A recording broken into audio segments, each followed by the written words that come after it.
Winning in a tough economy. The rain had just started when Chinadu stepped out of the small one-room shop he called his business.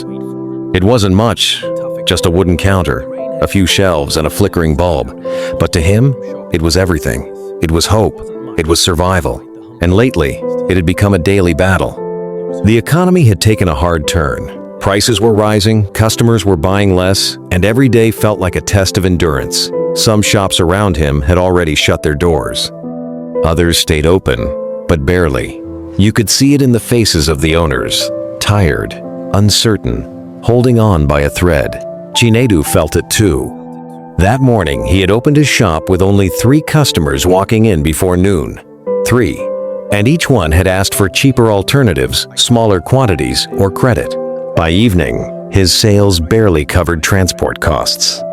As he stood in the rain, watching people rush past without stopping, a question echoed in his mind. Is this worth it? For a moment, doubt crept in, the kind that makes you question everything, the effort, the sacrifices, the dreams. But then, something inside him pushed back. He remembered why he started.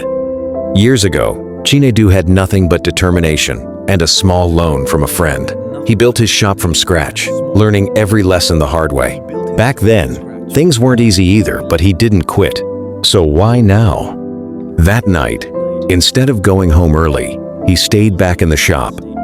He sat on a small stool, staring at his shelves. Instead of seeing emptiness, he began to see possibilities. What can I do differently? He asked himself. The next day, everything began to change, not because the economy improved, but because Chinadu did. He started small. First, he rearranged his shop. He made it cleaner, more inviting. He placed his most affordable items where customers could easily see them. Then, he began talking to people, not just selling, but listening. He asked his customers what they needed most, what they struggled to afford, what would make things easier for them, and they told him. Some wanted smaller portions they could buy daily. Others wanted flexible payment options. A few just wanted someone who treated them with respect, no matter how little they bought. Chinadu paid attention. Within a week, his shop began to feel different. People stayed longer. They talked more. Some even brought friends. It wasn't a miracle.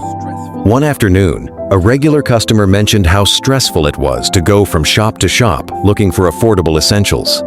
That comment stayed with Chinadu. That night, he wrote down a simple plan. Instead of selling items individually, he would create small budget bundles, packages of everyday necessities sold at a slightly reduced combined price. Things like rice, oil, and seasoning in smaller, affordable quantities. The next morning, he displayed the bundles at the front of his shop.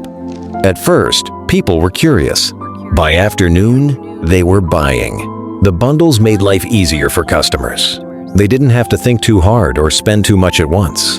And for Chinadu, it increased his sales volume even if each transaction was smaller. It worked, but he didn't stop there. Chinadu knew that surviving in a tough economy wasn't just about selling, it was about adapting. So he started using his phone in a new way. He took simple pictures of his products and posted them on his WhatsApp status daily. He wrote short, clear messages about prices and availability. He even offered to deliver nearby orders for a small fee. At first, it felt strange. He wasn't used to marketing, but slowly, it paid off. Customers who couldn't visit the shop began placing orders from home. Others shared his status with friends. His reach grew beyond the street. And something else began to grow too, his confidence. Weeks turned into months. The economy didn't magically improve. Prices still fluctuated. Challenges didn't disappear. But Chinadu had changed how he responded. He became more observant, more flexible, more creative. He learned to track his sales, understand his best-selling items, and reduce waste. He stopped stocking things that didn't move and focused on what people truly needed. Most importantly, he built relationships. Customers didn't just come to buy, they came because they trusted him. And in a tough economy, trust is powerful. One evening, as he closed his shop, a young boy approached him. "Sir," the boy said, "my mother sent me. She said I should only buy from you now. She said you understand." Chinadu smiled. That moment meant more than any profit, because he realized something important.